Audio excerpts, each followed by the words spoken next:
Ini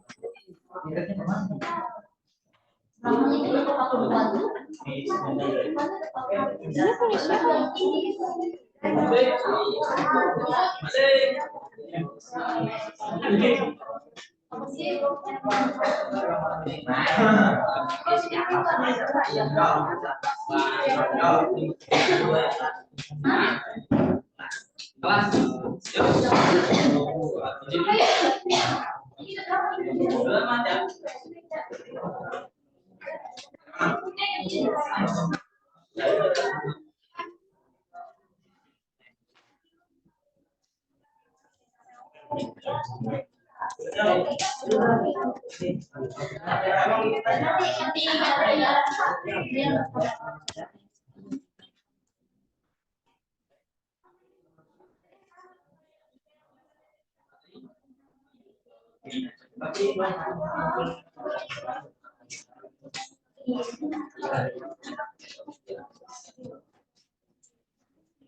Kamera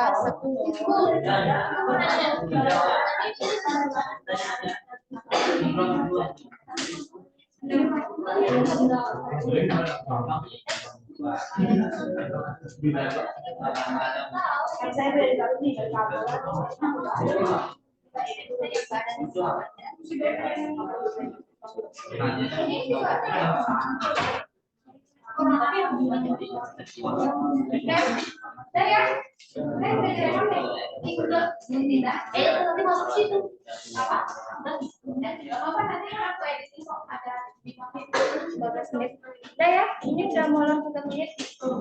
Kita mulai ya, sudah siap. Perhatiannya dulu sebentar. Kita mulai pembelajaran hari ini. Ini itu biasa kan juga. Nah, cakep. Oke, assalamualaikum warahmatullahi wabarakatuh. Waalaikumsalam warahmatullahi wabarakatuh. Jumpa lagi dengan Ibu, mudah-mudahan kalian gak bosan bertemu sama Ibu ya. Jawabannya kayak terpaksa kayak gitu. Enggak ya? Gak apa-apa. Kita ketemu lagi. Kita melanjutkan apa yang sudah disampaikan di pertemuan kemarin. Kita hari Rabu ya, kita ketemu. Kemarin kita hari Rabu membahas tentang apa? Perang dunia kedua. Oke, kemarin di tahapan akhir kita itu adalah diskusi kelompok. Nah, hari ini kita akan melanjutkan pembelajarannya masih dengan materi yang sama, yaitu tentang Perang Dunia Kedua. Aduh, Ibu. Oke. Sebelum kita mulai, Ibu absen dulu. Siapa yang ada di sini?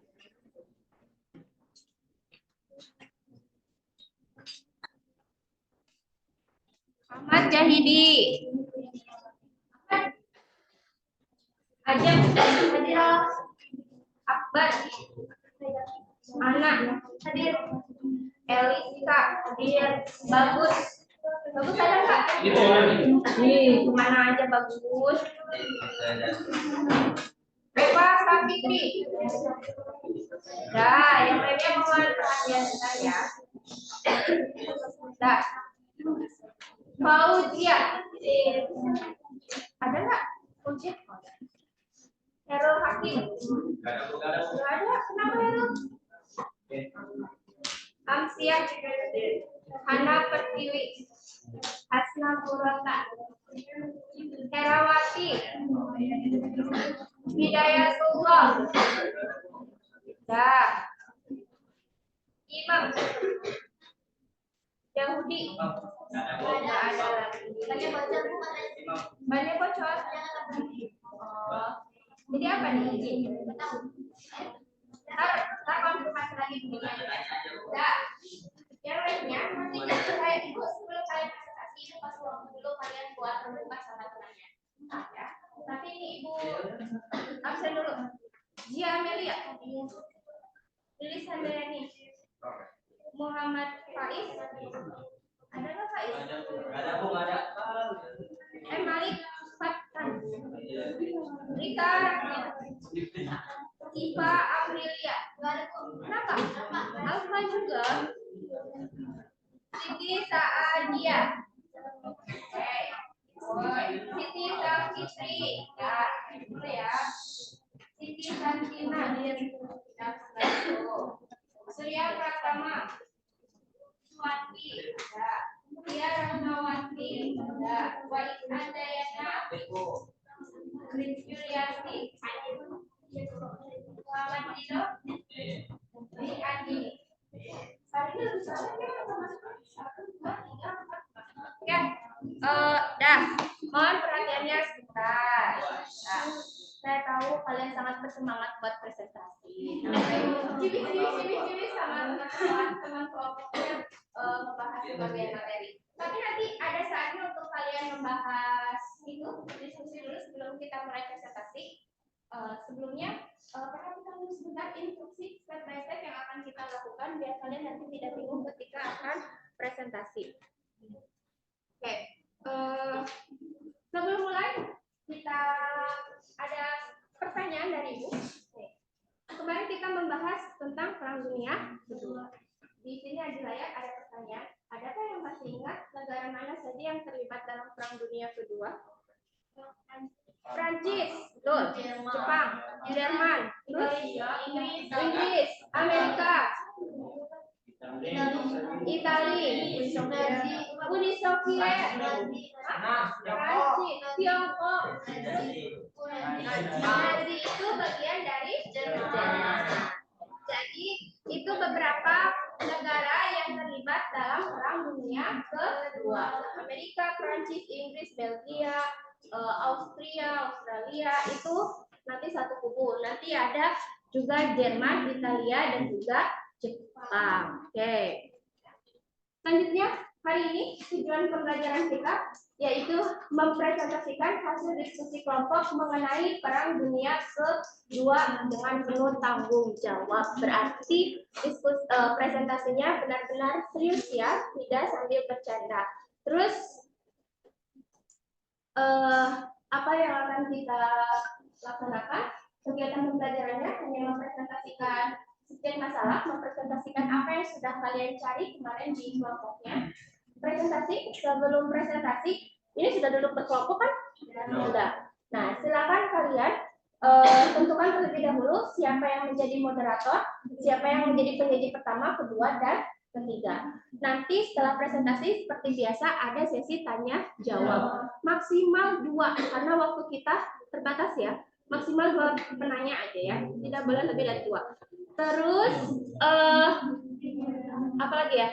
Satu lagi, jangan lupa sama yel-yel yang sudah disiapkan. Yel-yelnya harus kompak, jangan cuma sendiri doang ya. Sudah siap yel-yelnya? Yel-yelnya dari awal, Bu. Ya lah. Ya, sekarang silakan diskusikan dulu sama temennya, ditentukan dulu siapa yang menjadi moderator, siapa yang menjadi penyaji pertamanya. Ibu, boleh HP? Boleh. Pegang HP buat lihat. Iya, boleh. Jadi belum hafal yel-yelnya.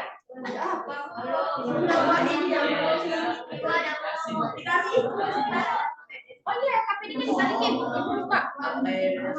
Nih, pakai KPD aja ya. Ini yang KPD-nya kelompok 7. Ini yang KPD kelompok 1. Ini apa? Ini yang KPD kelompok 5.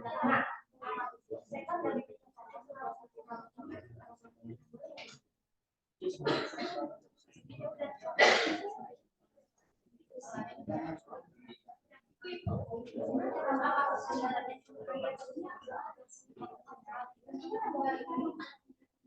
minus.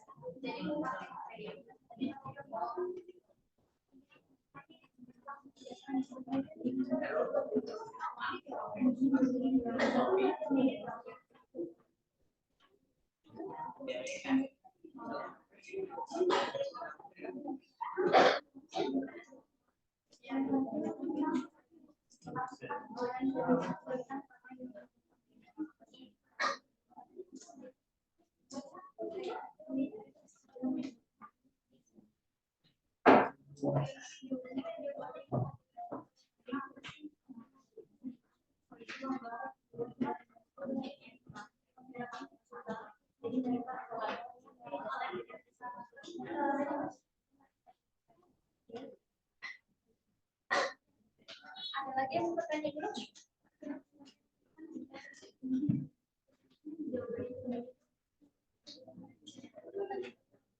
Sudah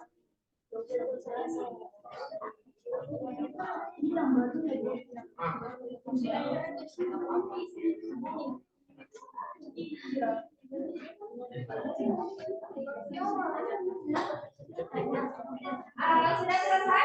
Oh, jadi kamu tanya dulu apa?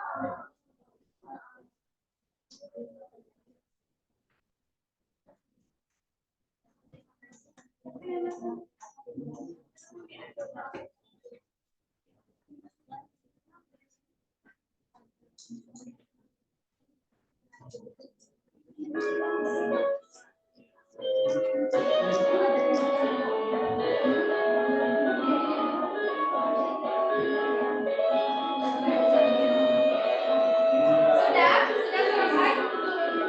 Ada yang sampai juga sudah mulai presentasi? Ya, nanti sebelum saya mulai, kami akan mempersembahkan yel-yel. Jadi nanti biasa ketika presentasi moderator membuka. Nah, sebelum memulai presentasinya, itu nanti istilahkan kelompok sebelum memulai presentasi, kelompok kami akan menampilkan yel-yelnya. Baru nanti pemahaman ya. Sudah?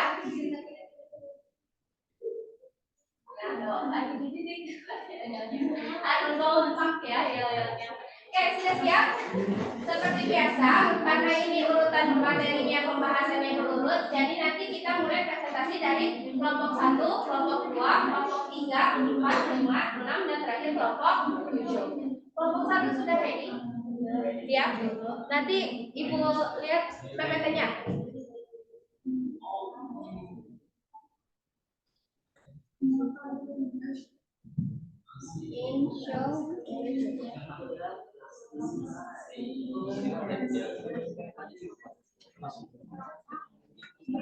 Yang ini PPT-nya kelompok 1. Iya. Karena PDF jadi PPT-nya seperti ini ya. Oke. Silakan buat kelompok 1 memulai presentasinya di depan. Murah.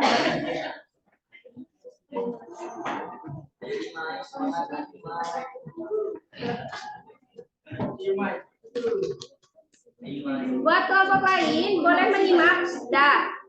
Buat kelompok lain silakan menyimak materi yang disampaikan oleh temannya. Nanti jika ada masih ada waktu sekitar 5-10 menit kita adakan kuis secara berkelompok ya. Kuisnya itu dari materi yang disampaikan. Jadi silakan perhatikan. Oke, bagus. Jangan usul. Yuk, dimulai kelompok 1. Assalamualaikum warahmatullahi wabarakatuh. Waalaikumsalam warahmatullahi wabarakatuh. Yang pertama-tama kami berterima kasih kepada Bu Sofia yang telah memberikan kesempatan kepada kami untuk berpresentasi kali ini. Sebelum kami berpresentasi, kami ingin memperkenalkan diri terlebih dahulu. Perkenalkan, kami dari kelompok 1 dengan saya sebagai moderator yaitu Siti Santina. Saya Eva Fitri. Di sini kami ingin menjelaskan mengenai Perang Dunia Kedua, yaitu mengenai sebab umumnya. Nah, sebelum masuk ke materi, kelompok kami punya yel-yel. Yang lengkap ya. Gimana yel-yelnya? 1, 2, 3. Halo kawan-kawan, kami kelompok 1 yang paling semangat juga antusias, semua sportif dan juga adil, wirawan dan juga the best of the best. Kamu banyak dulu. Namanya kesulitan di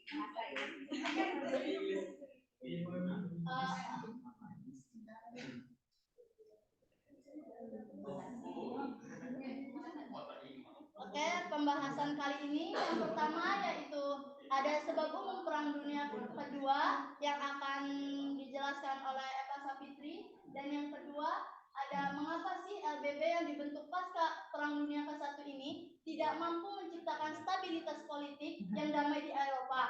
Terus yang ketiga juga ada mengapa resesi ekonomi ekonomi yang terjadi tahun 1929 memberikan dampak terhadap perkembangan ideologi fasisme di beberapa negara. Yang pertama yaitu ada sebab umum yang akan dijelaskan oleh Eva Sapitri. Satu, berkembangnya fasisme di militerisme. Dua, kegagalan LBB akan mewujudkan perdamaian dunia. Tiga, adanya perlombaan senjata, Jerman memperkuat diri, kemudian melanggar perjanjian Versailles, Inggris memperkuat angkatan lautan, dan Prancis memperkuat diri dengan Maginot Limit. Empat, adanya politik balas dendam, Jerman sebagai negara kalah dalam Perang Dunia I merasa terhina.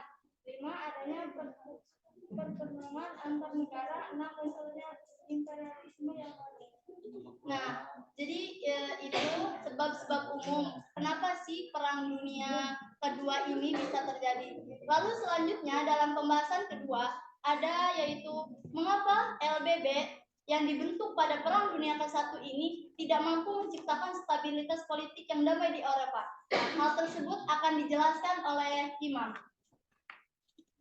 Satu, memiliki bawah dan wewenang penuh dalam menyelesaikan sengketa internasional.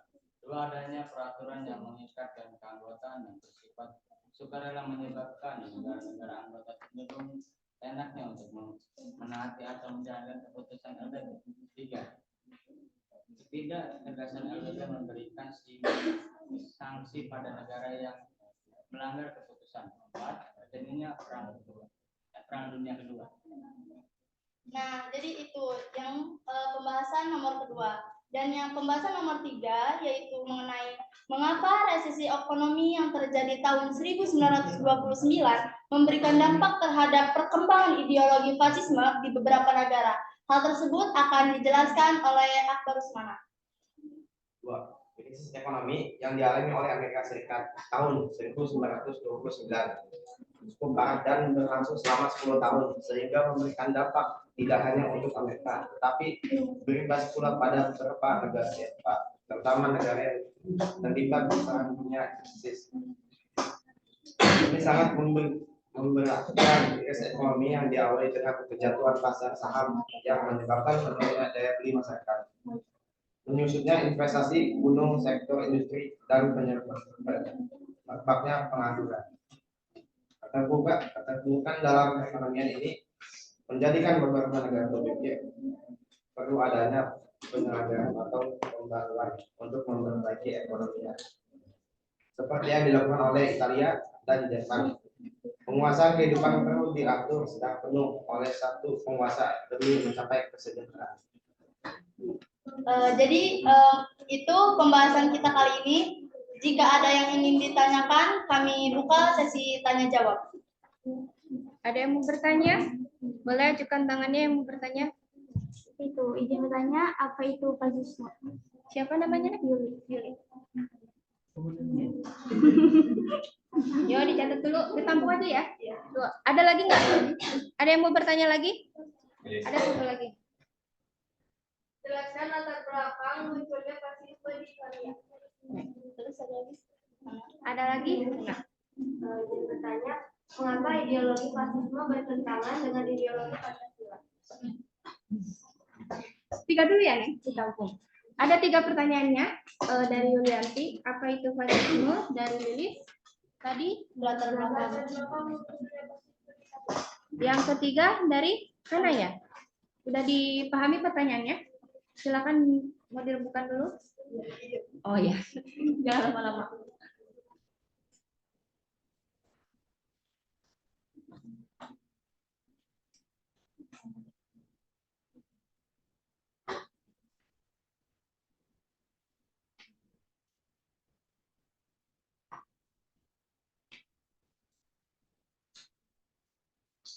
Ada? Ya. Ini jawaban untuk Yulianti. Moderatornya lupa mempersilahkan. Iya. Fasisme adalah paham yang berdasarkan prinsip kepemimpinan dan dengan otoritas yang mutlak, autoritas, di mana pemerintahan, pemimpin dan keputusan berlaku tanpa pengecualian menjadi sangat penting dalam mengideologis basis, karena ideologi ini selalu membayangkan adanya musuh sehingga pemimpin dan militer harus kuat menjaga negara. Itu.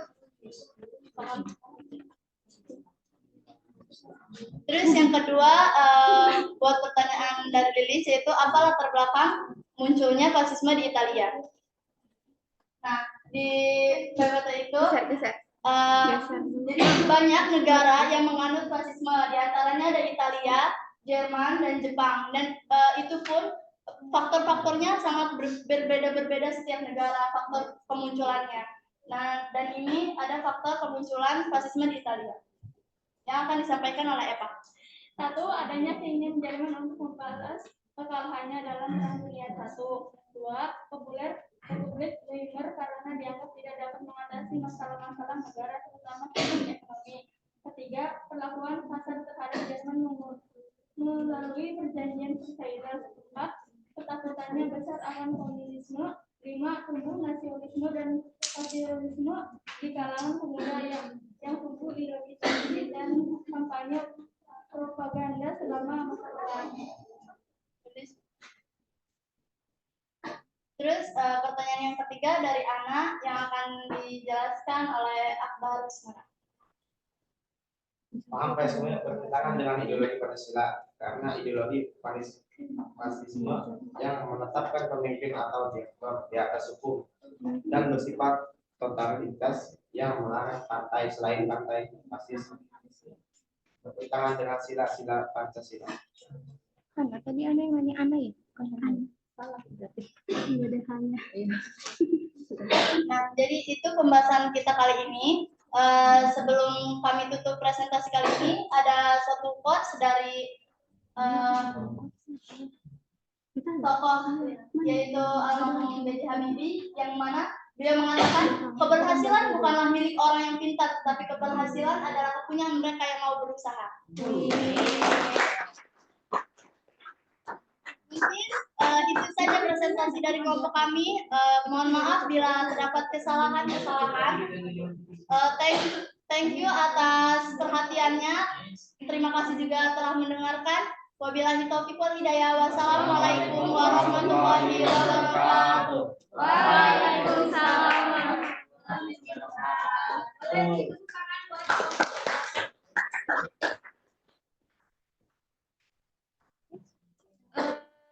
Dilanjut, nanti kan layarnya sebelah sini, jadi kalian jangan masalah layar, nanti pasti temennya yang presentasi tadi kan Bang sama Ahmad tepat sebelah sini gitu. Buat kelompok dua yang selanjutnya nanti boleh agak miring gitu ya, jadi biar temennya bisa melihat layarnya. Maaf ya. Terus ingatkan nih ketika diskusi, salah satu wujud penghargaan kita, kalau kita ingin dihargai oleh orang lain, maka hargailah terlebih dahulu orang lain, ya kan? Ketika ada temannya yang berpresentasi, maka untuk penghargaan kita adalah dengan mendengarkan, ya kan?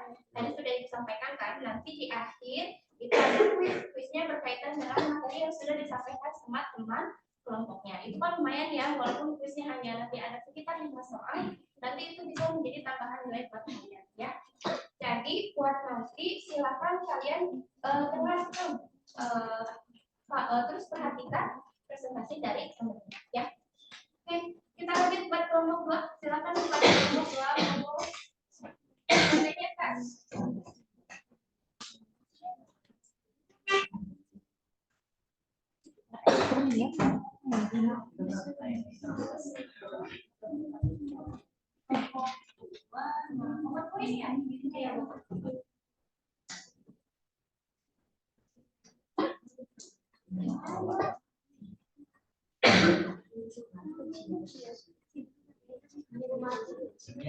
Presentasinya yang benar ya kata Bunga ya. Presentasinya kalian sini aja sampai sini ya. Sampai video berapa ya? Enak ya. Di singgah sana memakai dulu. Ya, ini kepala sekolah, kepala sekolah. Siapa tahu ini jadi doa buat kalian. Kurang Kak, kursinya. Enggak, di bawah aja satu.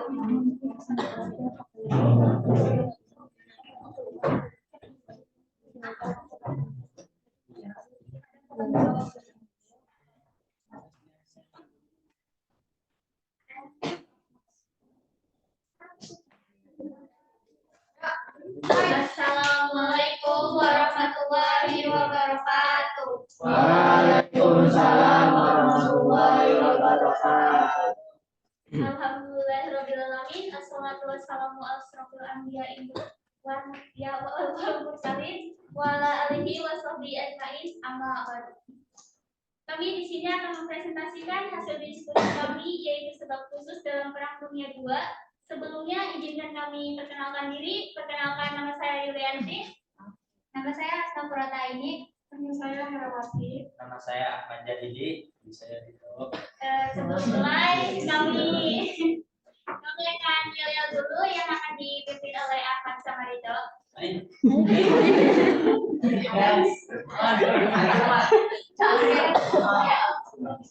Kelompok 2.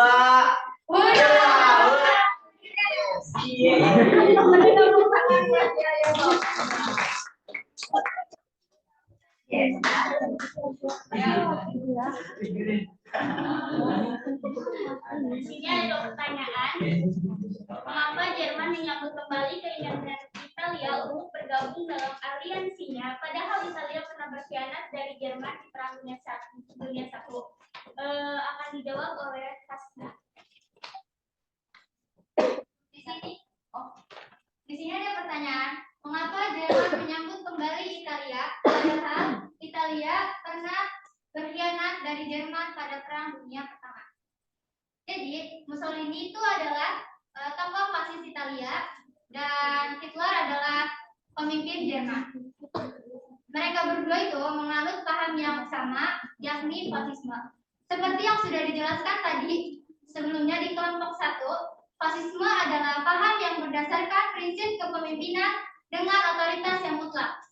Karena ideologi ini selalu membayangkan adanya musuh, sehingga pemimpin dan militer harus kuat menjaga negaranya.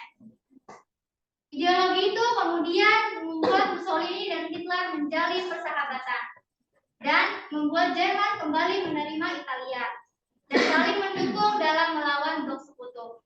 Jadi Italia, Jerman, Jepang ini blok poros pada Perang Dunia Kedua. Selain itu, Hitler juga merasa perlu menjalin kerjasama dengan Italia agar dapat menguasai Eropa. Hubungan Italia-Jerman kembali karena dukungan Hitler terhadap invasi Italia terhadap Ethiopia pada tahun 1935, di mana negara lain mengutuk serangan itu dan memberikan sanksi kepada Italia. Pertanyaan kedua, mengapa Jepang memaksa menyerang pangkalan laut Amerika Serikat Pearl Harbor di Hawaii, padahal jaraknya ratusan ribu kilometer? Itu akan dijawab oleh Herawati.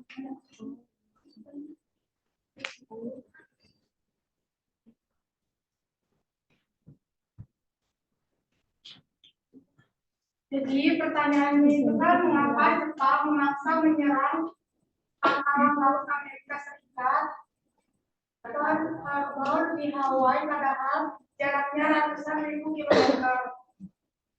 Serangan Jepang ke Pearl Harbor dimaksudkan sebagai langkah antisipasi Jepang untuk mencegah armada Pasifik Amerika Serikat melakukan tindakan militer terhadap Kekaisaran Jepang. Pihak Jepang tak mau jika Amerika Serikat terlalu mengintervensi aksinya dalam peperangan di Asia Pasifik. Dengan demikian, guna melancarkan tujuan menguasai Asia Timur Raya, Jepang hendak melemahkan kekuatan militer Amerika Serikat di Asia Pasifik dengan cara menghancurkan pangkalan militer di Pearl Harbor. Kita ke sesi tanya jawab. Ada orangnya.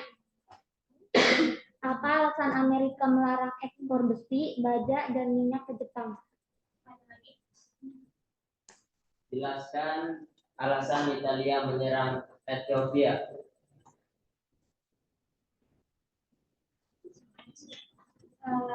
Berikan kami waktu untuk diskusi.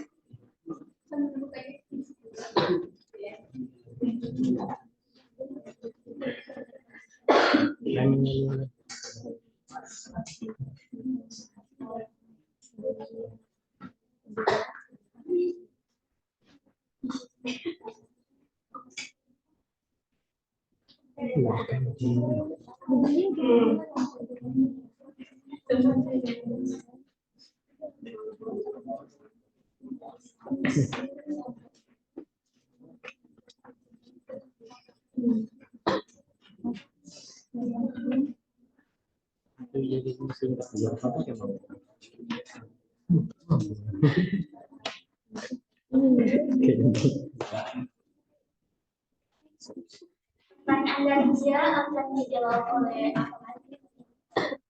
Menjawab kenapa alasan Amerika melarang ekspor besi? Karena Presiden Roosevelt melarang semua ekspor besi, baja, dan minyak ke Jepang. Alasannya embargo ini adalah invasi yang dilakukan Jepang ke Cina. Jepang kehilangan 90% dari pasokan minyak. Isolasi ekonomi melumpuhkan perekonomian dan militer mereka. Jepang mengantisipasi perang angkatan laut besar-besaran dengan Amerika. Karena itu Jepang memutuskan untuk bertindak terlebih dahulu dengan melakukan pengeboman Pearl Harbor. Pearl Harbor adalah rumah dari armada Pasifik AS. Jepang tidak ingin AS masuk dalam perang karena saat itu Amerika Serikat memiliki angkatan laut terkuat. Sudah. pertanyaan nomor 2 dari Wais, yaitu akan dijawab oleh Rido. Pertanyaan dari Wais, jelaskan alasan Italia menyerang Ethiopia. Jawabannya untuk memperluas daerah koloni. Bisa dipahami sebenarnya. Wais bertanya.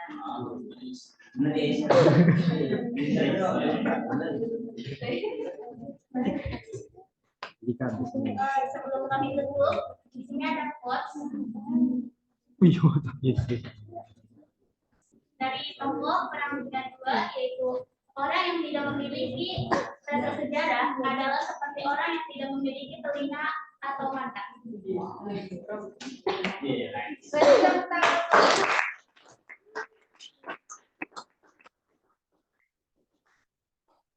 Atas perhatiannya, semoga yang kami sampaikan dapat dipahami dengan baik. Sampai jumpa di diskusi selanjutnya. Wassalamualaikum warahmatullahi wabarakatuh.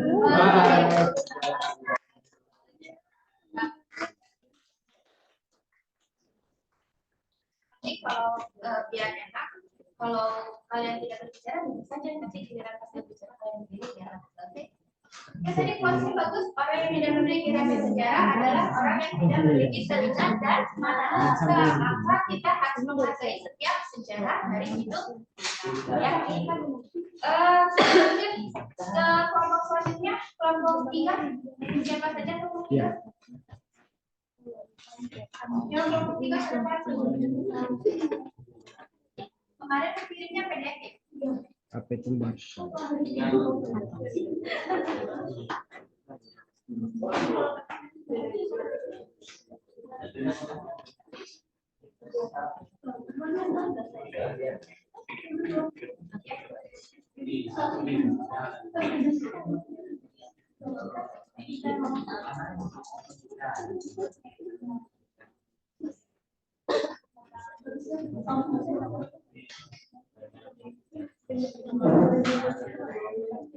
Assalamualaikum warahmatullahi wabarakatuh. Waalaikumsalam warahmatullahi wabarakatuh. Selamat pagi semuanya. Kami dari Kelompok 3. Ya,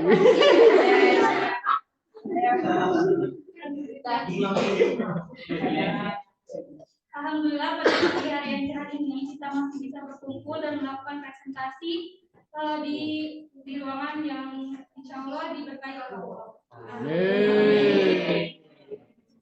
Berdiri yang kami di sini, kami masih bisa diberi kesempatan untuk melakukan presentasi dan untuk membahas tentang kronologi Perang Dunia Kedua. Sebelum presentasi kami mulai, izinkan kami untuk memperkenalkan diri dan melakukan dialog.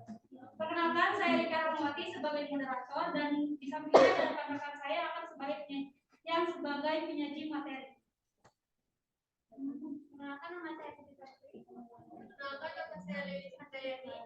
Baik, langsung kita mulai saja ya, Let ya.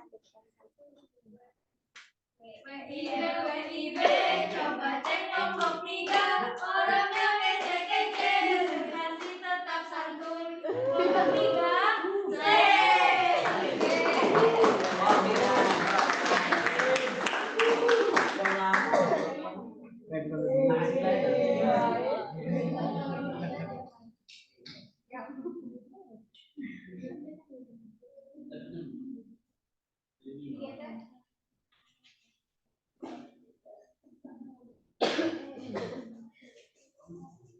Oke, jadi di sini ada pertanyaannya, yaitu yang pertama, analisislah mengenai jalannya Perang Dunia Kedua, lalu buatlah kronologi dari Perang Dunia Kedua. Ini sekedar FYI aja, kalau misalkan kalian yang udah lupa, kalau misalkan Perang Dunia itu terjadi di 3 benua, yaitu benua Afrika, Asia, dan Eropa. Perang ini berlangsung pada tanggal 1 September 1939 sampai 14 Agustus 1945. Baik, fase pemula dan fase titik balik akan dibacakan oleh Siti Sapiti. Fase pemula, penyebarannya pasukan Jerman ke Polandia pada tanggal 1 September 1939. Dikenal dengan nama Winter atau Perang Bulan. Kalau hal ini menjadi penanda dimulainya Perang Dunia Kedua. Adolf Hitler memimpin tentara Nazi dan berhasil menguasai wilayah Eropa dengan menggunakan strategi ini. Ciri khas dari strategi yang digunakan adalah penggunaan tank dan panser untuk mendukung pergerakan pasukan. Nah, pasti titik balik. Kedekatan hubungan Uni Soviet dengan Inggris dan Prancis akhirnya merugikan Jerman, Italia, dan Jepang. Sekutu itu semakin bertambah kuat dengan bergabungan Uni Soviet. Kekalahan demi kekalahan akhirnya dirasakan oleh Jerman, Italia, dan Jepang. Jepang kalah dalam pertempuran laut Palang pada 7 Mei 1942.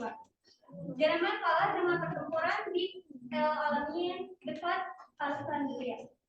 Dari pasukan Inggris yang dipimpin oleh Robert Montgomery and Alexander, Jerman pun kalah melawan Rusia setelah dikalahkan tentara Uni Soviet yang dipimpin oleh Berchatelet Support dalam pertempuran Stalingrad.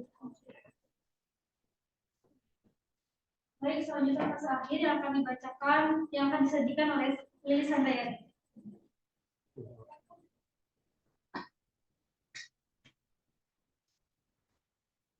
Baik, di sini ada fase akhir. Jerman harus keluar dari Rusia sejak dipukul mundur dari Stalingrad tanggal 19 November 1942. Pasukan Uni Soviet berhasil merebut kembali wilayah Rumania, Bulgaria 18 September 1944. Yugoslavia 12 Oktober 1944 dan Hongaria 13 Februari 1945. Italia akhirnya menjadi sasaran sekutu dengan pengiriman pasukan di bawah pimpinan Jenderal Eisenhower. Jerman gagal mempertahankan Italia dan Mussolini akhirnya terbunuh. Italia pun menyerah kepada sekutu pada bulan Mei 1944.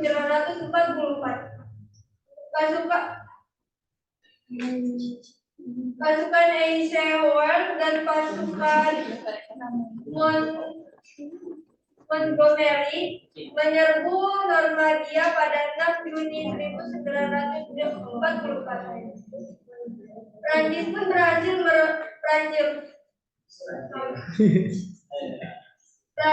berhasil direbut dari kekuasaan Jerman pada Agustus 1944.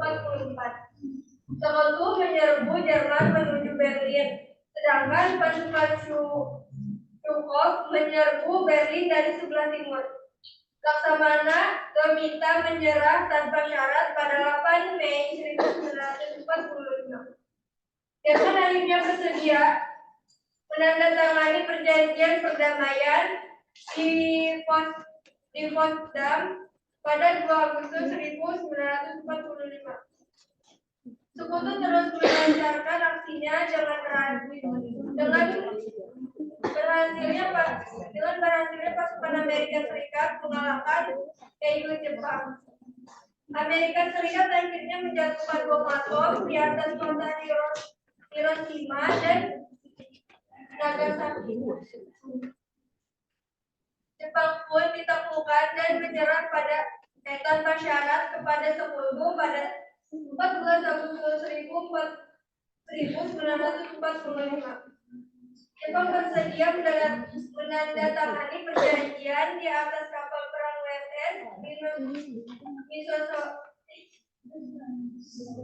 Missouri di Teluk Tokyo pada 2 September 1945. Baiklah teman-teman, begitulah presentasi dari kami.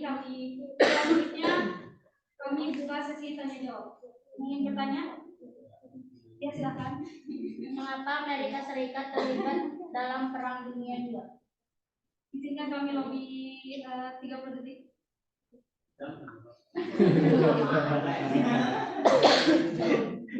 Antek dok.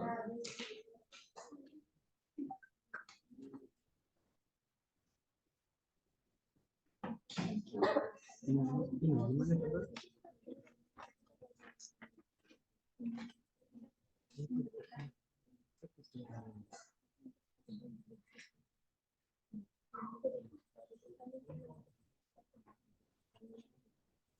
Baik. Jadi awalnya itu Amerika Serikat ini pas Perang Dunia Kedua itu bersikap netral. Lalu namun si Amerika ini akhirnya ikut andil dalam perang karena negara Jepang melakukan penyerangan di Pearl Harbor pada Desember 1941 di Hawaii pada pagi hari.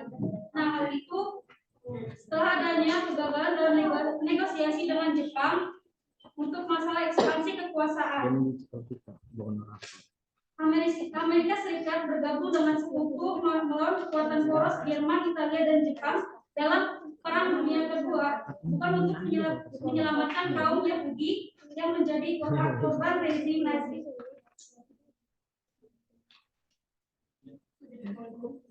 Gimana dia?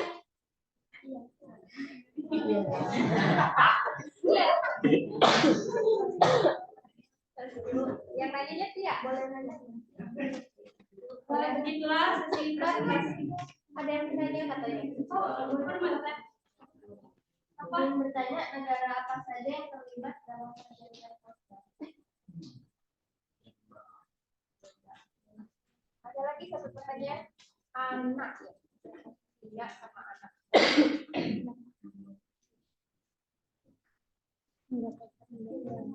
Negara mana saja yang terlibat dalam perjanjian Potsdam? Bagi yang itu dengar, perjanjian Potsdam itu perjanjian yang mengakhiri Perang Dunia Kedua ya.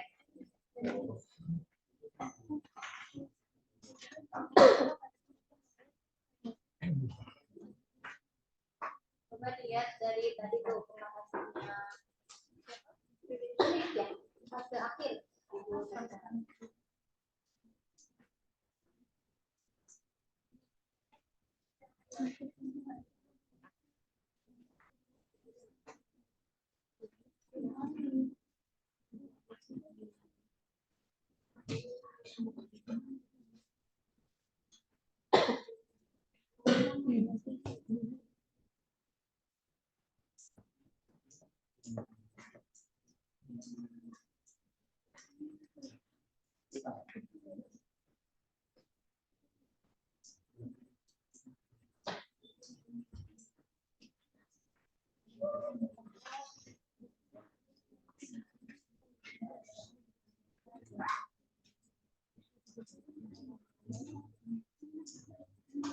Baik, saya akan menjawab pertanyaan dari Anu.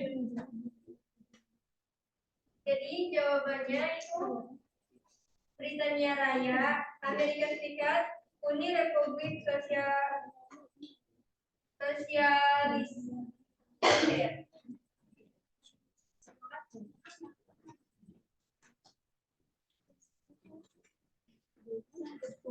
Sudah, Nak? Iya.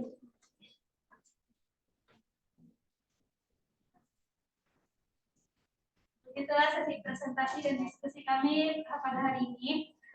Saya selaku moderator mohon maaf apabila selama presentasi ada kesalahan dalam pengucapan. Terima kasih. Wassalamualaikum warahmatullahi wabarakatuh. Waalaikumsalam warahmatullahi wabarakatuh.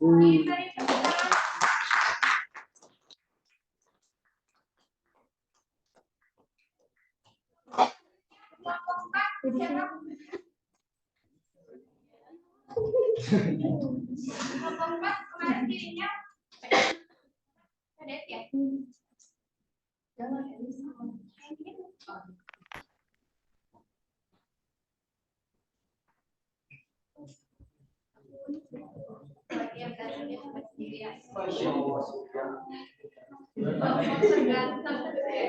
Anggota terganteng di kelompok 4. Anggota terganteng di kelompok 4.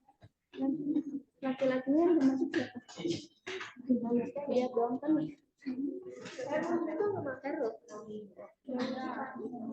Enggak, di kelompok kamu Hidayat doang.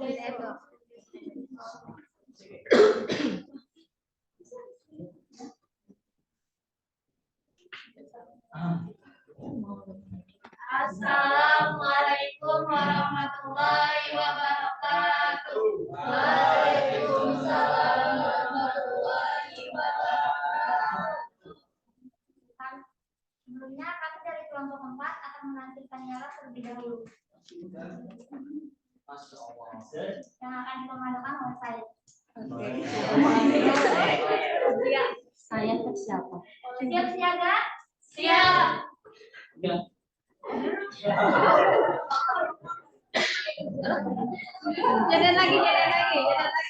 Jadi lagi. Balikan lagi. Dari siap siaga lagi. Siap siaga?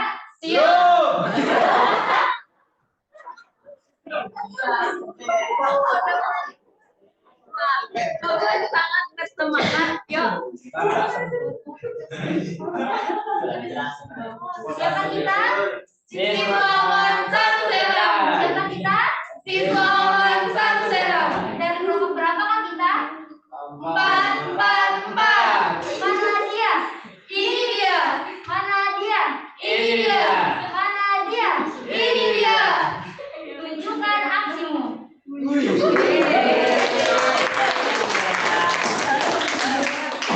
Kelompok 4 pasti bisa.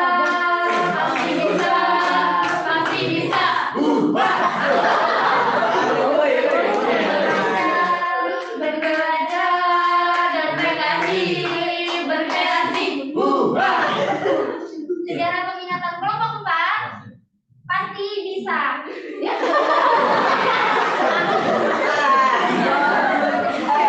Sejarah peminatan kelompok 4 Pasti bisa. kelompok 4 semangat, kuat, dan berkreasi. Selesai ya, beri tepuk tangan dulu buat dia. Kelompok 4 mengambil diri, menanam kebun, mencari tanami. Akhirnya kami di sini izin membuka presentasi ini. Baiklah, semoga presentasi kali ini berjalan dengan lancar. Kalau izinkan memperkenalkan diri, perkenalkan nama saya Gia Melia Putra. Perkenalkan nama saya Rizka Rahmawati. Saya Angelina Brantari. Baiklah, selanjutnya kami di sini akan memperkenalkan tentang dampak perang dunia kedua.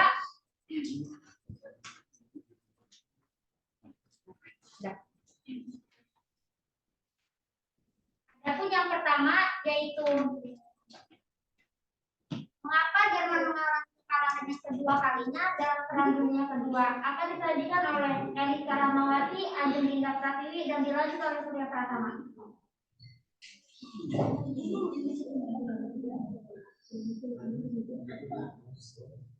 Mengapa Jerman mengalami kekalahan untuk kedua kalinya? Karena Karena pertama itu disebabkan oleh kepemimpinan Hitler.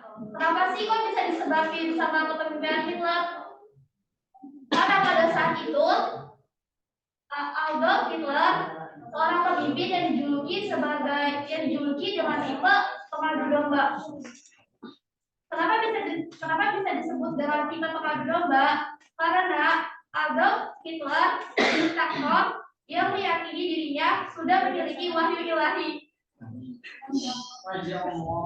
untuk membawa Jerman pada masa kejayaan, dan dia tahu betul hanya dia seorang yang sanggup melakukannya. Ternyata gaya adu domba Adolf Hitler ini mempunyai sisi positif dan negatif ya lah. Kira-kira ada yang tahu nggak? Tahu dong. Apa tahu ya? Kalau untuk sisi positifnya, Adolf Hitler berhasil mengamankan posisinya. Tidak pernah ada anak buah terdekatnya yang mengancam kekuasaannya. Dan untuk sisi negatifnya, anak buah Adolf Hitler nggak pernah kompak organisasinya. Yang harusnya bisa efisien malah jadi tidak efisien karena banyak kantor kementerian yang tugasnya sama. Ketidakkompakan ini terasa saat Perang Dunia II dimulai.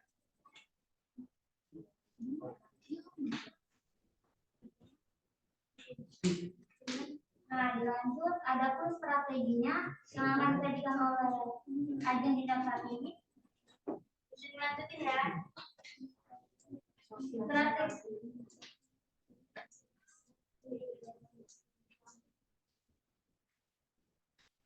Jerman belum siap berperang. Kesalahan eksekusi strategi ini di Uni Soviet.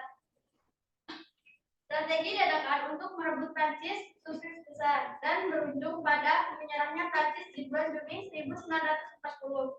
Setelah Hitler mengalami kemenangan, Hitler pun mengajak Inggris untuk berdamai, namun Inggris menolak perdamaian. Hitler pun bingung karena menurut logikanya seluruhnya Inggris mau berdamai dengan Jerman karena ia hanya ingin hidup berdampingan dengan Inggris, bukan untuk memeranginya. Kemudian Inggris tetap menolak karena kebijakan luar negeri Inggris adalah mencegah dernisasi Eropa oleh negara manapun. Maka dari itu, menyadari Inggris tidak mau berdamai, Hitler pun memerintahkan anggota udara untuk menghancurkan Inggris. Sayangnya karena kesalahan strategi, Hitler pun gagal merenggut cakrawala Inggris. Selanjutnya, ideologi Nazi yang kaku dan berisi serta faktor dari Amerika akan dilanjutkan oleh Surya Pratama. Di sini saya akan membacakan faktor ini kan soal Amerika Serikat. Hitler kesal sebab dia tahu persis walaupun Amerika Serikat berstatus netral dalam perang dan diam-diam mengatur Inggris dan Uni Soviet dengan senjata, bom, pesawat dan lain-lain. Serangan di Pearl Harbor membuat Hitler 100% yakin akan kemenangan Jerman atas Amerika Serikat. Dan ini adalah kesalahan perhitungan Hitler terbesar yang dibuat oleh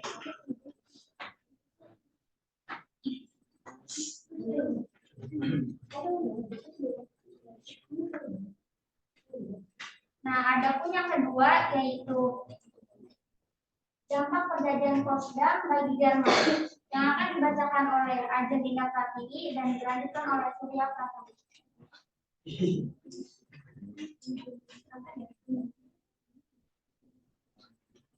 Dampak perjanjian Potsdam bagi Jerman. Pada perjanjian ini, Jerman terbagi dalam 4 penduduk, yaitu bagian timur oleh Rusia, bagian barat oleh Amerika Serikat, Inggris, dan Prancis. dampak perjanjian San Francisco.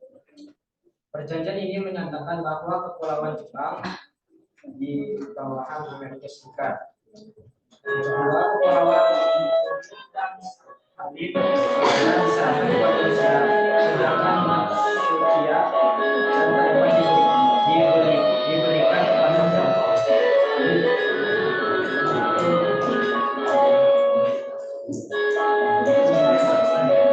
Baiklah, kami buka sesi tanya jawab. Yang mau bertanya, silakan.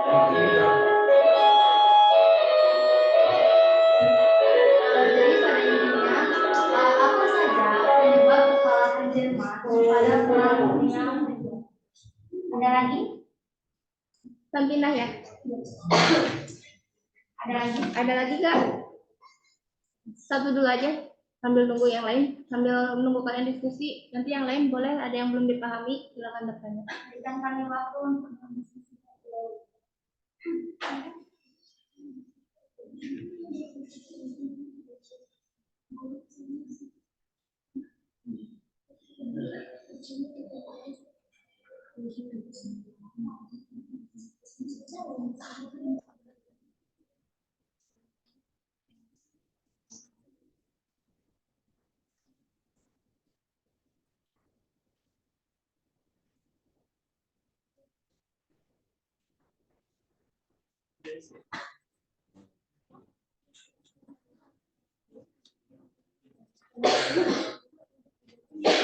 Ini saya akan menjawab pertanyaan dari Samintina. Apa pertanyaannya?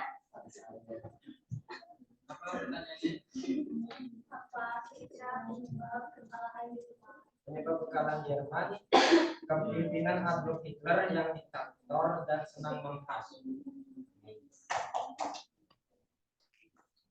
Dan Ada yang bertanya lagi? Ada lagi yang mau bertanya? Sudah? Nggak ada? Sudah. Kalau nggak ada yang bertanya, kami tutup kesempatan ini. Kurang lebih mohon maaf. Assalamualaikum warahmatullahi wabarakatuh. Waalaikumsalam.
Assalamualaikum warahmatullahi wabarakatuh. Waalaikumsalam warahmatullahi wabarakatuh.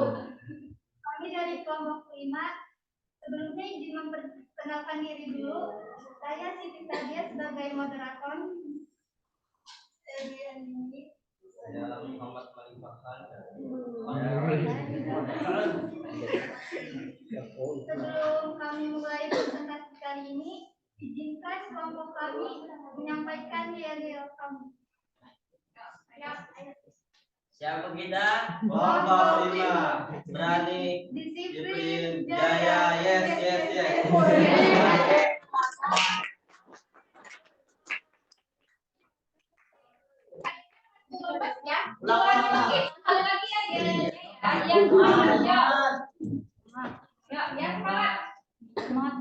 Siapa kita? Kelompok 5 berani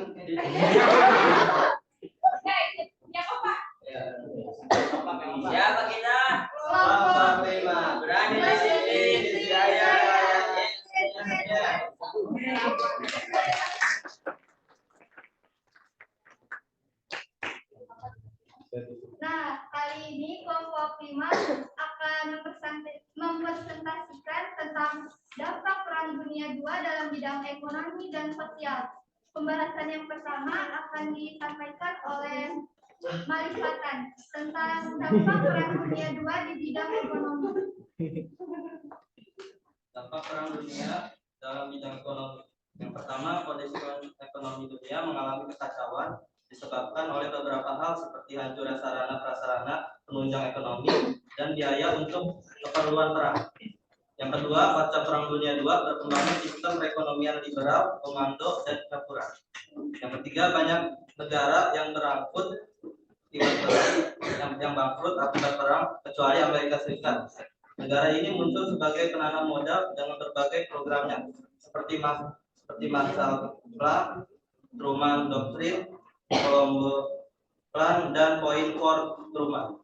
Yang keempat, perlombaan industri untuk menciptakan senjata baru dengan teknologi paling maju masih berlanjut, yakni antara AS dan Uni Soviet.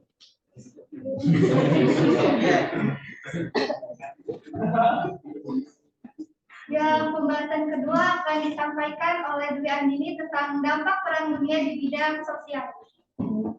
Dampak Perang Dunia di bidang sosial seperti yang sudah dijelaskan di atas, Perang Dunia II mengakibatkan banyaknya korban tewas baik dari kalangan bagian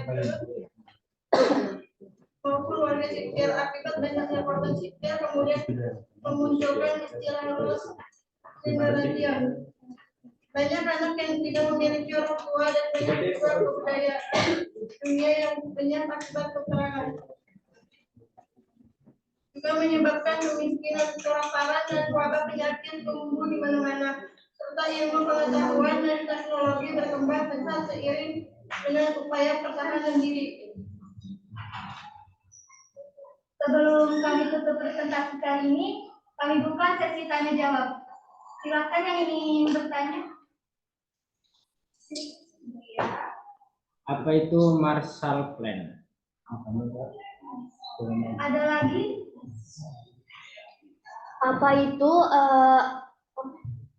Truman Doctrine?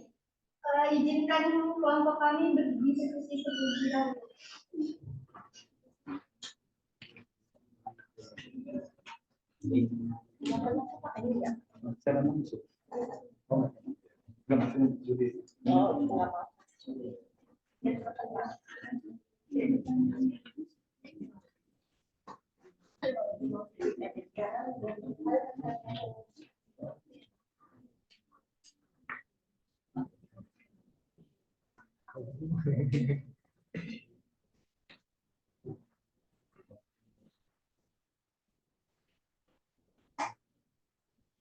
Saya akan menjawab pertanyaan.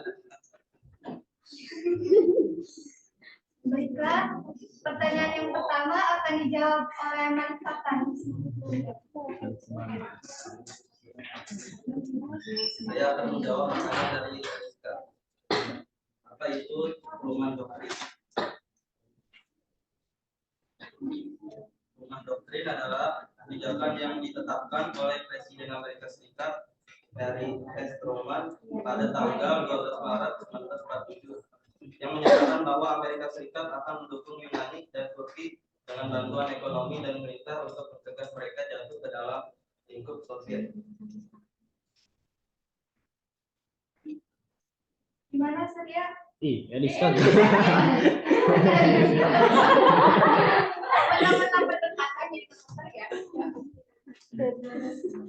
Jawaban yang kedua akan dibacakan oleh Wakil. Izin menjawab pertanyaan Surya. Apa itu Marshall Plan?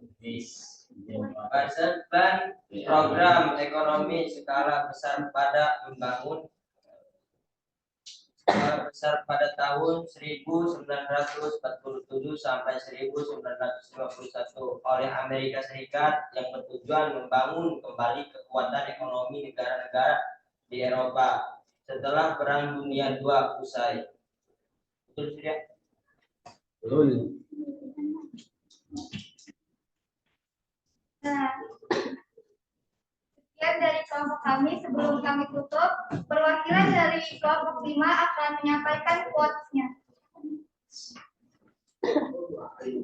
Allah memang tidak menjanjikan bahwa hidup kita akan selalu mudah. Tapi ingat dengan janjinya, setiap ada kesulitan pasti ada kemudahan.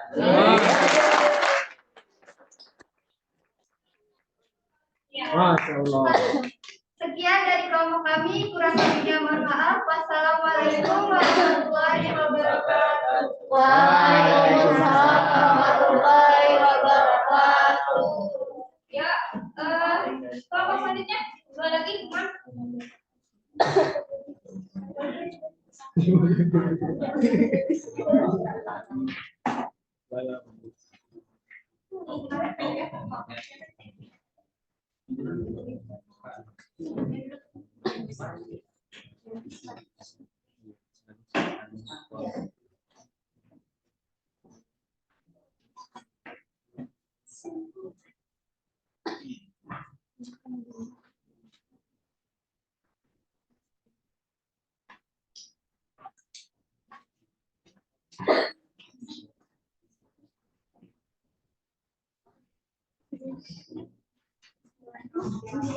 Assalamualaikum warahmatullahi wabarakatuh. Waalaikumsalam warahmatullahi wabarakatuh.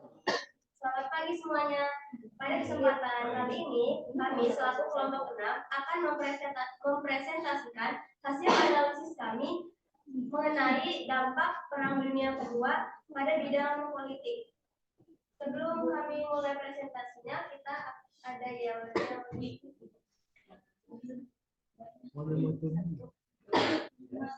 Kelompokku paling hebat.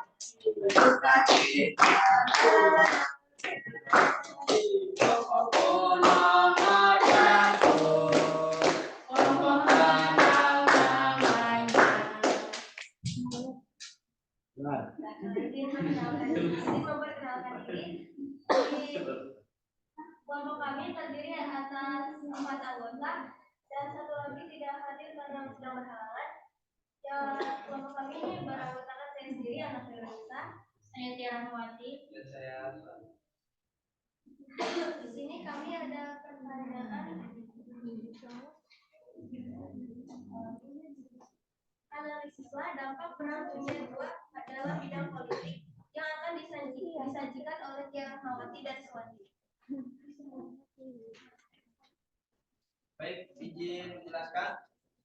Yaitu satu, munculnya negara adidaya sebagai kekuatan besar di dunia, yaitu Amerika Serikat dan Uni Soviet, yaitu terletak di Rusia. Kedua, munculnya dua kekuatan besar tersebut kemudian menyebabkan terjadinya perang lanjutan atau dinamakan perang dingin. Dan ketiga adalah munculnya proxy war atau politik pecah belah yang dibuat oleh dua kekuatan besar tersebut. Negara yang menjadi korbannya itu Korea Utara dan Selatan, dan juga Jerman Barat dan Timur. Selanjutnya akan disajikan oleh Tiara. Keempat, lepasnya negara jajahan yang kemudian berhasil merdeka, contohnya Republik Indonesia, RRC, Malaysia, Mesir, Korea, Singapura, dan Pakistan. Yang kelima, gagalnya LBB, Liga Bangsa-Bangsa, untuk mencegah adanya perang pasca Perang Dunia I. Akhirnya organisasi ini dibubarkan dan digantikan dengan Perserikatan Bangsa-Bangsa. 6. Munculnya dan berkembangnya politik mencari aliansi kawan dibentuk berdasarkan kepentingan bersama, contohnya NATO, SEATO, dan NATO. 7. Munculnya paham baru bernama Zionisme yang dipelopori oleh orang-orang Yahudi dan paham komunis. Ideologi ini juga berkembang sampai ke Indonesia pada awal kemerdekaan. Demikianlah materi yang dapat kami sampaikan. Sekarang kami buka sesi tanya jawab. Ada yang bertanya? Tadi kan dia ngomong tuh ya, pasti dia ada NATO, SEATO, sama NATO. Nah, saya pengen tahu apa sih itu apa sih itu NATO, SEATO, sama NATO. Terima kasih. Apa itu proxy war dan contoh negara yang menjadi korban proxy war? Ada lagi? Tidak ada, izinkan kami berdiskusi.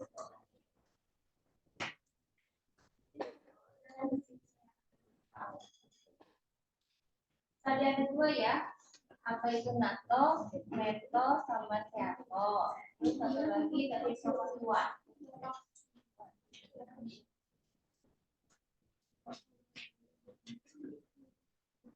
Izin menjawab pertanyaan dari Hasna, apa itu NATO, SEATO, dan NATO? Jadi NATO, SEATO, dan NATO itu adalah salah satu di antara aliansi politik mencari kawan setelah terjadinya Perang Dunia II yang akhirnya memunculkan blok-blok. NATO kepanjangannya yaitu North Atlantic Treaty yang adalah aliansi politik militer internasional bidang keamanan. SEATO kepanjangannya yaitu Southeast Asia Treaty Organization yang artinya organisasi internasional untuk pertahanan kolektif negara-negara di bawah naungan dari pengaruh komunis.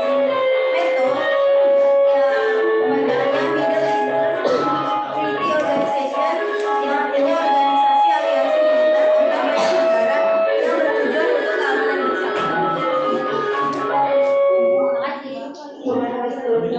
Sekarang saya akan menjawab pertanyaan dari Harun yaitu pertanyaannya apa itu proxy war dan contoh negara yang menjadi korban proxy war. Jadi proxy war adalah suatu perang ketika lawan kekuatan menggunakan pihak ketiga sebagai pengganti berkelahi satu sama lain secara langsung. Contoh negaranya tadi sudah disebutkan oleh itu ada Korea Utara dan Selatan dan Jerman Barat dan Jerman Timur. Sekian dari apa yang dapat kami sampaikan. Semoga ya dapat bermanfaat untuk kita semua. Kurang lebihnya kami mohon maaf. Akhirul kalam. Wassalamualaikum warahmatullahi wabarakatuh. Waalaikumsalam warahmatullahi wabarakatuh. Kita punya waktu 15 menit lagi sebelum kita ini. Ya, silakan di kelompok terakhir. Ya, kelompok terakhir nih. Virus.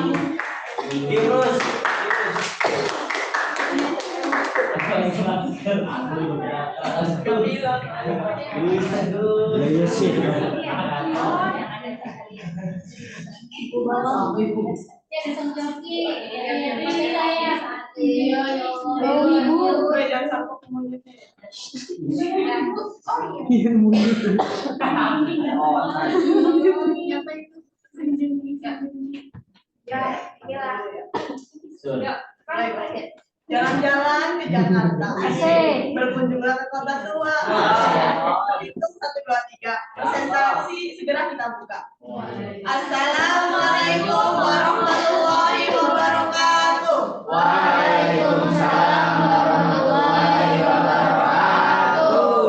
Tak kenal maka tak sayang. Maka perkenalkan, nama saya Hamsiah sebagai moderator. Saya Hana Ketumi, saya Fauzian.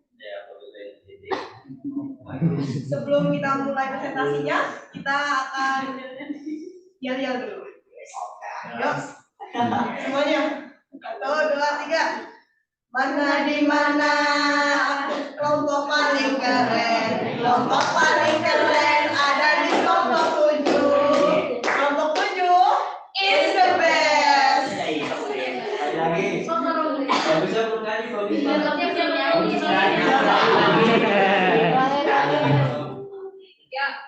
Ini ada pertanyaan tentang dampak Perang Dunia II bagi Indonesia yang akan dijelaskan oleh Hana Ketumi.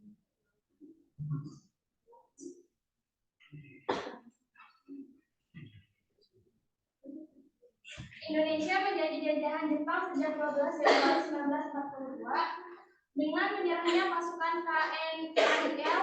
Dengan demikian, salah satu dampak Perang Dunia II bagi Indonesia adalah Indonesia dijajah oleh Jepang. Adapun Perang Dunia Kedua dapat dibagi menjadi dua dampak, yaitu dampak positif dan dampak negatif.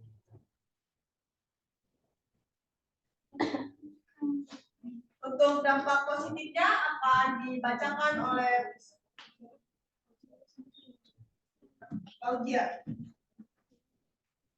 Dampak positifnya yaitu semakin meningkatnya nasionalisme masyarakat Indonesia akibat pengaruh Jepang. Yang kedua, simbol-simbol Indonesia seperti bahasa, lagu kebangsaan, dan bendera merah putih mulai dikenal oleh masyarakat. Yang ketiga, masyarakat Indonesia sudah diperbolehkan mengenyam pendidikan secara umum. Untuk dampak negatif akan dijelaskan oleh Bagus Wahyudin. Dampak negatifnya adalah yang menyebabkan kematian dari rakyat. Yang kedua, memperoleh sumber daya Indonesia seperti logam, sadar, pangan dan bawang. Kabar mengenai menyerahnya Jepang kepada Sekutu tanggal 14 Agustus 1945 menjadikan Indonesia dalam keadaan vacuum of power.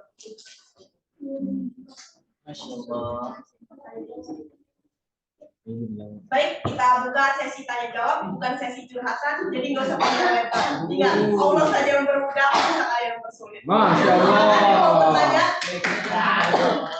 Ada yang mau bertanya? Rumus itu apa sih? Ya, ada lagi yang mau bertanya?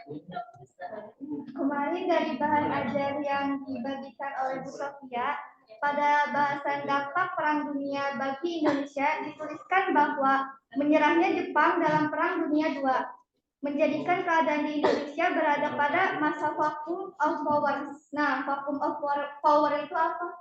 Baik, kami akan diskusikan terlebih dahulu, minta waktunya sebentar. Intinya tadi ya, dari saat itu vacuum of power itu apa ya? Gitu. Tadi ketinggalan.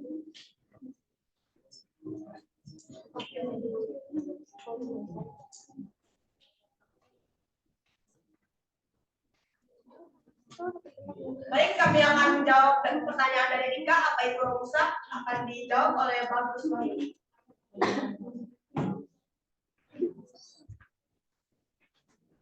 Romusa adalah kerja paksa yang dikerjakan oleh Angkatan Dasar Kekaisaran Jepang pada masa Jepang di Indonesia pada saat itu. Ya, intinya Romusa itu pekerjaan oleh Angkatan Darat Kekaisaran Jepang pada masa penduduk Jepang di Indonesia pada saat itu. Mengerti kan? Baik, kita akan menjawab pertanyaan dari dia, yaitu dia. Apa itu vacuum of power? Akan dijawab oleh Fauzia. Vacuum of power yaitu kekosongan kekuasaan atau vakum kekuasaan adalah suatu kondisi yang terjadi ketika suatu pemegang kekuasaan telah kehilangan kendali atas sesuatu dan tidak ada yang menggantikan mereka. Jadi intinya vacuum of power itu adalah kekosongan kekuasaan. Ada penambahan materi dari Hana Pertiwi. Ada materi. Jadi di sini saya bakal menjelaskan seorang insinyur yang merancang pesawat perang Jepang. Itu adalah Jiro Horikoshi. Dia adalah insinyur aeronautika Jepang yang mendesain pesawat-pesawat tempur Jepang selama Perang Dunia II, termasuk pesawat tempur Esik M0. Sekutu menyebutnya pesawat Jiro digunakan sejak Angkatan Laut Kekaisaran Jepang mulai memakai pesawat ini pada tahun 1940. Nama Jepang untuk pesawat ini itu adalah Taishiki Kanjo Sentoki. Sekian dari saya. Terima kasih.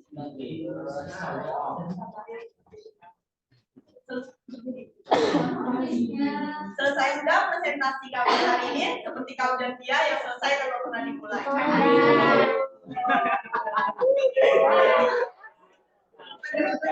Ada Samsah. Budina membawa bonsai. Oleh dodok makan strawberry. Semua telah usai. Saatnya kami undur diri. Wassalamualaikum warahmatullahi wabarakatuh.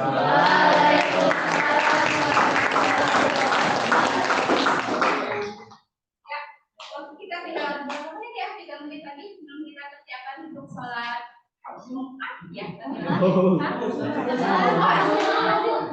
Saya ingatnya kalau waktunya Indonesia bagian timur itu udah 11:45 dan 11:45 karena durasi waktunya beda 1 jam. Oke, presentasi yang cukup luar biasa, idealnya juga dengan persiapan yang mendadak ya. Kita cuma 1 hari kan nih, setelah 1 hari kalian persiapan PowerPoint, kalian persiapan yel-yel, dan ini adalah pencapaian yang luar biasa. Beri tepuk tangan untuk kita.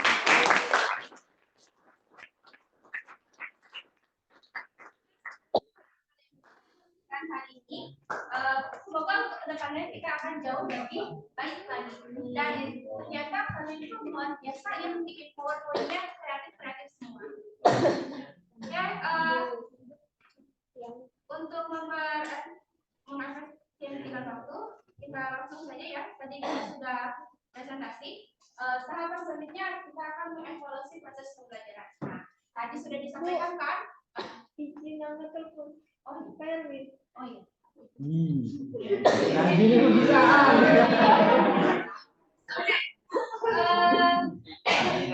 Tadi kan sudah dijelaskan kelompok 1 sebab umum, sebab khusus, kronologi, akhir dan terakhir. 3 kelompok lain tentang dampak.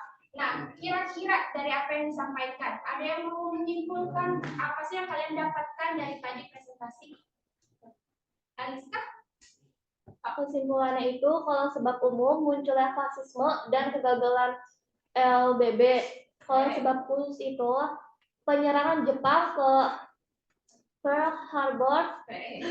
Selanjutnya Perang Dunia II berakhir dengan kekalahan Jerman, Jepang, dan Italia. Kemudian Jerman menandatangani Perjanjian Potsdam dan Jepang Perjanjian San Francisco. Itu dari Aliska. Yang lain? Hasna. Dampak dari apa sih ekonomi di Perang Dunia itu ada hancurnya sarana prasarana, terus itu banyak negara yang bangkrut, sama berkembangnya sistem perekonomian negara. Ada lagi? Sudah? Oke. Sudah tergambarkan ya dari 2 orang tadi sebab umumnya tadi yang disampaikan oleh kelompok Sampinal, itu salah satu diantaranya adalah munculnya paham fasisme. 3 negara yang bersatu itu Italia, Jerman, dan juga Jepang, semuanya memiliki paham yang sama ya, fasisme. Dan latar belakangnya yang ibu dengar dari kelompoknya Sampinal itu salah satunya fasisme fasisme Jerman dan Italia karena krisis ekonomi. Terus tadi sebab khususnya penyerangan Pearl Harbor yang videonya kita tonton ya. Terus buat tadi di akhir yang disampaikan oleh Aliska, Jerman dan kawan-kawan kembali kalah dalam Perang Dunia Kedua dan dia harus menandatangani Perjanjian Potsdam dan juga San Francisco. Dampaknya tadi hancurnya sarana prasarana, terus nanti terbentuknya PBB yang tadi disampaikan ya. Kalau bagi Indonesia itu akan menjadi pintu gerbang bagi Indonesia untuk mencapai kemerdekaan. Nah, itu untuk pertemuan kita hari ini. Selanjutnya nanti ada latihan soal yang harus kalian kerjakan. Kayaknya enggak terlalu lepas ya. Latihan soal yang harus kalian kerjakan. Silakan difoto saja. Nanti karena tidak bisa dikerjakan, waktunya habis, jadi nanti dikerjakan di rumah. Kita masih ketemu lagi 2 kali pertemuan.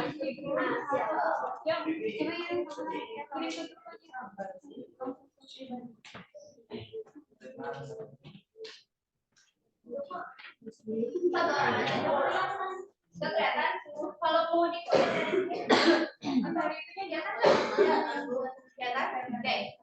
Sudah ya, nanti dikerjakan di rumah, kita bahas di pertemuan selanjutnya. Terus sebenarnya ada quiz nih yang bagian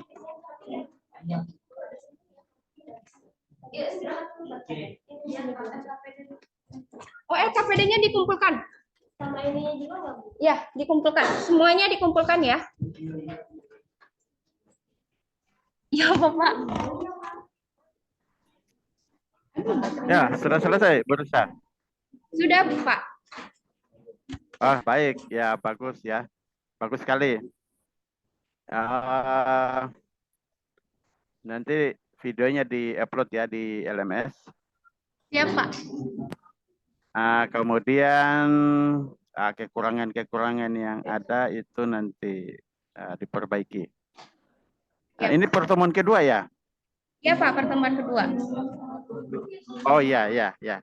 Ya, baik Bu Risa, berarti sudah selesai ya pertemuan keduanya Bu Risa. Ya, oke, selamat ya. Iya, Pak. Aku mohon izin untuk ini siap-siap Jumatan.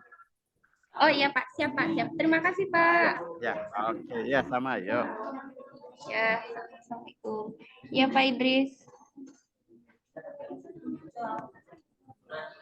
Bapak suaranya tidak terdengar. Ya, Bu Sophia sudah selesai. Sudah Pak, sudah selesai Pak. Oh ya, Kak. Alhamdulillah ya. Jadi tadi sarannya Pak dosen, nanti videonya di-upload di LMS saya 90 menit.